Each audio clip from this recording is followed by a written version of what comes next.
আমি মসজিদের সংস্কার কাজে মিস্ত্রি লাগিয়া কাজ দেখাশোনা করতেছি। ওখানে আমার বিবাদী সে মাদক সেবক এবং নেশা করে দেওয়ার করে, আমি তখন হাত দিয়ে সে রড আঁকড়াইলে আমার হাত ভেঙে যায় এবং আমাকে সে বিভিন্ন প্রাণনাশের হুমকি দেয় যে আমি তোমাকে মেরে ফেলবো। তখন এলাকার লোকজন জমট হয়, তখন সে পালিয়ে যায় আমাকে মারধর করিয়ে। মসজিদের মুয়াজ্জিন ছিল, মিস্ত্রি ছিল, লেবার ছিল, গ্রাম প্রতিবেশীর অনেক লোক ছিল। পূর্ণ তদন্ত করলে বুঝতে পাবে সে কি ধরনের কুখ্যাত।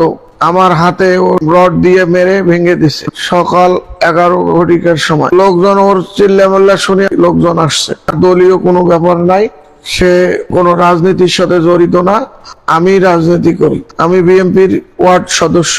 কোনো আমার তার সঙ্গে পূর্ব শত্রুতা নাই।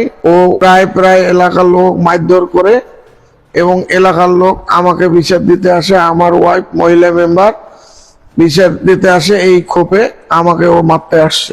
আমি তার সুষ্ঠু বিচার চাই এবং এই মাদক সেবককারী এবং কুখ্যাত খুনি তাকে আইনের বিচার হোক।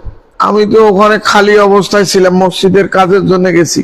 আমি তো জানি না যে ও আমাকে মারবে, আর আমার সাথে তার কোনো পূর্ব শত্রুতা নাই, জোর নাই। ও নেশা করে, নেশার চোখে কখন কাকে মারে তার কোনো ঠিক নাই। এর আগে অনেক লোককে মারছে গ্রামের, এটা তদন্ত করলে আপনারা পাবেন।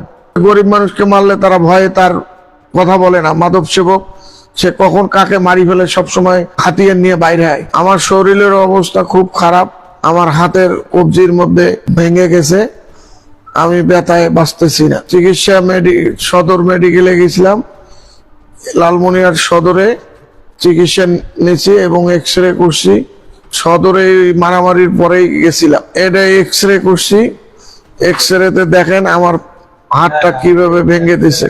সদর হাসপাতালে করছি সব ট্রিটমেন্ট। আমার পদবী ওয়ার্ড সদস্য, মহেন্দ্রনগর